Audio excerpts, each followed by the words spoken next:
It seems like everyone is in the NFT game these days, and while some projects are making huge gains, others are floundering. But here's a harsh truth for you. The ones that are floundering are doing so because they aren't marketing their projects. There is no build it and they will come in marketing. And if you want your project to sell, you need to get the word out as far and fast as possible. So this video is a Kickstarter to get you to understand those concepts better and move you down the road to success by covering all the big marketing concepts you need to understand and how they relate to NFTs.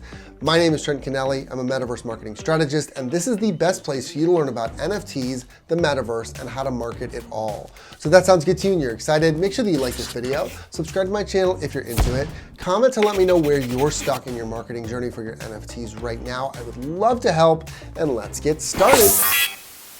So let's start off by talking about the funnel. So we just want to start really high level here, and we'll get more detailed as we go. So your entire marketing plan should have a single goal: getting people to come to your NFT collection and buy from you, which means that you need to think of your marketing efforts as a funnel. This is not a new concept, a funnel. You just need to understand the basics of what it is. So let's just go through that quickly. So a funnel is a way of visualizing your customer base and how many of those prospects you should expect to remain interested in purchasing from you throughout the sales cycle, from the very beginning all the way through to a purchase. So it breaks down like this. Top of funnel is 100% of prospects. Any person that sees a social media post, hears your podcast, sees you on OpenSea, everyone starts off here. At this stage, people are just becoming familiar with your collection and your brand more generally, but nobody is really thinking about buying anything from you necessarily. Next is middle of funnel. So this is where people start to engage with your brand more. In a traditional sense, that might be free resources, discounts, webinars, etc. But that's not necessarily going to be super applicable here. We'll get to that in a minute. And finally, bottom of funnel. So this is where you take all that goodwill that you've built up in that exposure and engagement phase, and you've used it to convert that prospect into a purchaser. Now, why did we go through all that? Because you can take that basic outline, top, middle, and bottom of funnel, and you can apply almost every marketing and sales activity to it. For instance, branding, which we're going to discuss in more detail in just a few minutes, is largely a top of funnel activity. Now, of course, it's important no matter where you are in the funnel, but as with anything, including meeting someone face-to-face, first impressions matter. Social media is top of funnel as well. Your website, on the other hand, is middle of funnel and bottom of funnel because people are coming to your site who have typically heard of you already, and so they're already familiar with you, so they're looking to engage with you a little bit more or buy from you. So that's that middle of funnel and bottom of funnel activity. They might not necessarily be in the mood to buy right now. That's what makes it middle. Or if they are, then it's bottom, right? You get it. So OpenSea can be considered also maybe a little bit of all three. So you've got middle and bottom definitely because people are in that engagement phase. They're looking to learn from you, to maybe learn what your collection has to offer, etc. And in that bottom of funnel, they're looking to purchase. You could also argue there's a little bit of top of funnel activity here when you consider that people might not be familiar with you, but they just kind of happen across your collection in OpenSea. So with that funnel in mind, let's now talk about the targeting. So because we're in such a tight niche here, and right now it's still kind of a small market, I can tell you who your general target is that you should be looking at right now, okay? So the demographic is 18 to 44-year-old men and women, with men in a slight majority. These users tend to be high net worth individuals that would be greater than $150,000 per year.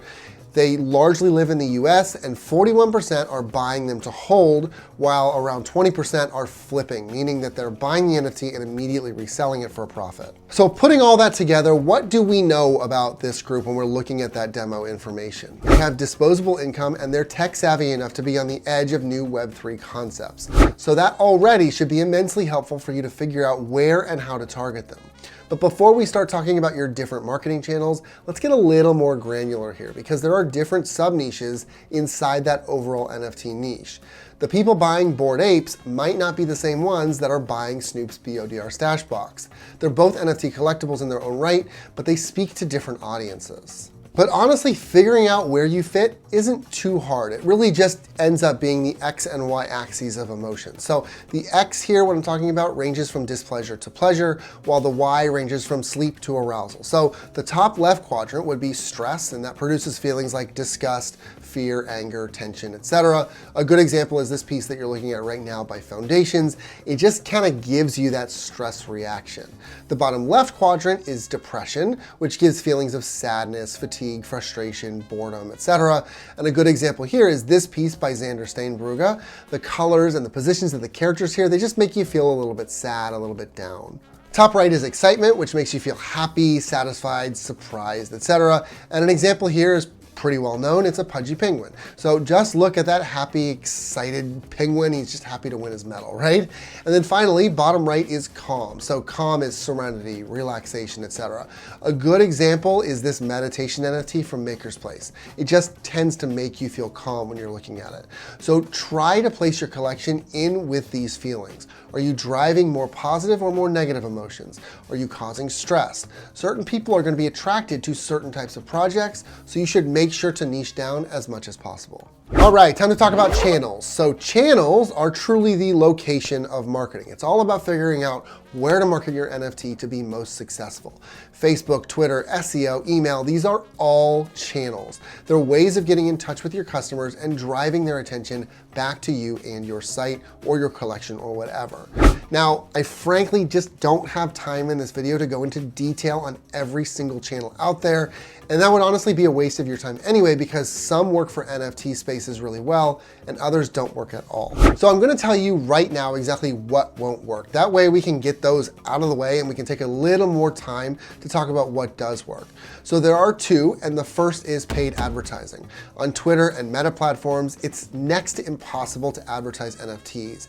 Even though both of these platforms are implementing NFTs on their site, at the time of this video, it still isn't possible without having special access to run NFT ads through social. For instance, on Twitter, you have to have already been an account that has a lot of cachet with Twitter as an advertiser, and then you have to get special permission from Twitter. So really, you have to be in a very prime position to be able to get this advertising working. And then second, SEO. So technically, you can advertise your NFT via SEO, but I'm putting this in the solid no category because of how long it takes. SEO is a long-term play, and it takes a long time for it to start having any effect on your website. And the NFT world is moving fast enough right now that without question, you have no time to sit and wait for a year or more for that SEO traffic to start trickling in. It could be good for your overall brand, and you should do it if you're trying to build up a brand, but if you're hoping to sell out next week thanks to SEO, you're just gonna be disappointed. And if you're selling through OpenSea or some other NFT platform, forget it. SEO is next to impossible on these platforms because the search algorithms aren't easily manipulated. OpenSea really is right now all about people searching specifically for you or finding you on the featured page. Okay, so let's get back to the positive. Let's talk a little bit more about what does work. Social media and community building. So I discussed this a lot in this video, but the idea is that you're posting and interacting on social media to build a group of people that will listen to you and get excited about your project. It's really important to clearly understand here that I'm saying interact, not listen to. You are not a guru. You don't want people to pray to you.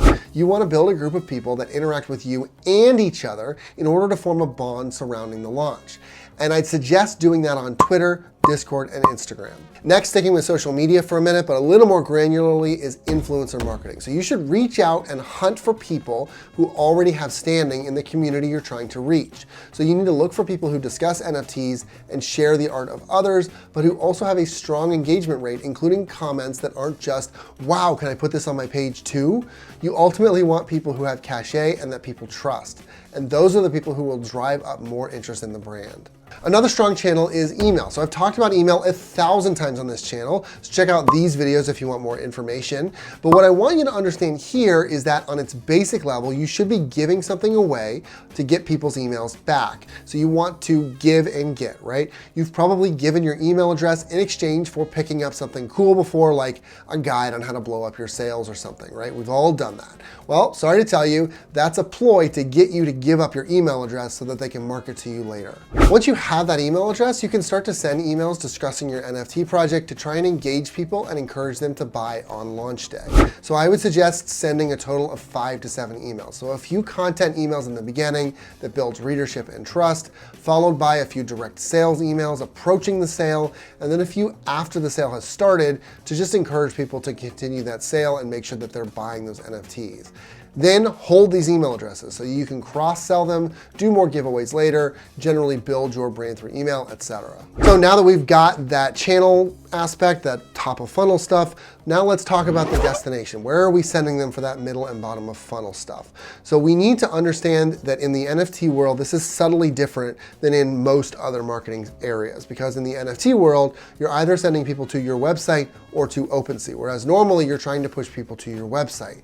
And your campaign changes just a little bit based on that difference. Because if you want them to buy on your website, you have more options as far as tracking, recalling people, sending them emails about purchases that haven't happened, doing retargeting, all that sort of stuff. And if you sell on OpenSea, you run the risk of, with all these thousands of other projects all over the place, there being lots of distractions for people to see your project for like half a second, go, ooh, what's that? And then go somewhere else, and then you never see them again. So the destination is very interesting and important when you're thinking about finalizing this plan and this part of the plan. And then once you've figured out your destination, it's very important to think about your messaging and your branding. So this is one of the biggest, most important things that we're going to cover. Your messaging and your branding are absolutely vital. Just going back to that emotions chart for a moment, your brand is going to be largely defined by the look and feel of the art project itself. And the copy on the page needs to reflect that to some extent.